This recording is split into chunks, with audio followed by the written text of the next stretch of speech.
지난 1일 서울 광화문 광장에서 발생한 일부 보수 집회 참가자들의 폭력 행위에 피해를 본 단체들이 법적 대응에 나섰습니다. 경찰도 체증 자료를 바탕으로 수사를 벌이고 있는데 보수 진영은 정치 탄압이라며 반발했습니다. 김종성 기자입니다.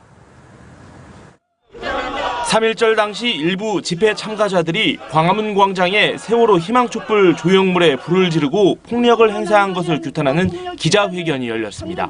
퇴진행동 기록기념회와 3.1 민해 조직위 등은 당시 방화와 폭행에 가담했던 보수 집회 참가자들을 서울중앙지검에 고소 고발했습니다. 또 추모 시설물 등을 파손한 것과 관련해 민형사상 대응에도 나서겠다고 설명했습니다.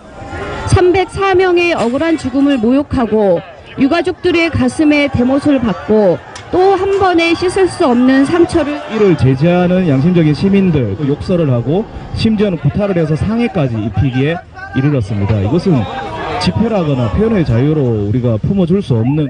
이주민 서울경찰청장은 집회 당시 일부 참가자들이 경찰을 폭행하고 집회 신고 지역을 이탈했다며 불법 행위에 대한 수사가 진행 중이라고 밝혔습니다.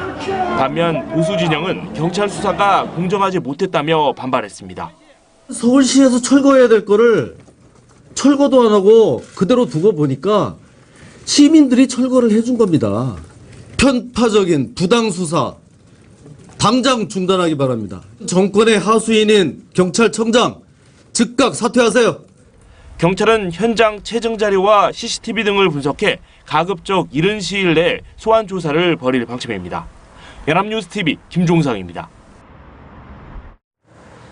대한애국당 당사에 폭발물 의심 물체가 있다는 신고가 접수돼 건물에 있던 사람들이 모두 대피하는 소동이 발생했습니다. 오늘 오후 12시 30분쯤 서울 영등포구 대한애국당 당사 7층 화장실에 폭발물로 의심되는 배낭이 있다는 신고가 들어와 경찰이 수사에 나섰지만 폭발물은 아닌 것으로 확인됐습니다. 경찰은 액체가 들어있는 플라스틱 병을 전선으로 감아뒀을 뿐 뇌관이나 기폭 장치는 없었다고 설명했습니다. 경찰은 용의자 33살 최모 씨를 붙잡아 조사하고 있습니다.